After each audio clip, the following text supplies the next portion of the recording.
Didor esa suratlarga qadalganmi? Inson faqat ishlash uchun yaralganmi? Keling bugun ko'rishaylik jigarlarim. Sog'inch faqat bolalikka atalganmi? Didor esa suratlarga qadalganmi? Inson faqat ishlash uchun yaralganmi? Keling bugun ko'rishaylik jigarlarim. Taskin topib bo'larmikan telefonda? Bir didorga nima yetsin bu zamonda? Har kun bo'lmasa-da mayli onda sonda. Keling bugun ko'rishaylik jigarlarim. Har kun bo'lmasa-da onda sonda. Bir yig'ilib ko'rishaylik jigarlarim.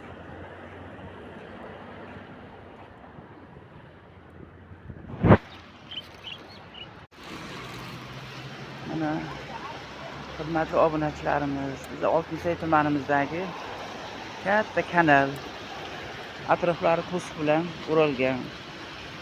Doimiy suv bo'lib turardi joyda. Juda chiroyli qilib qurilgan.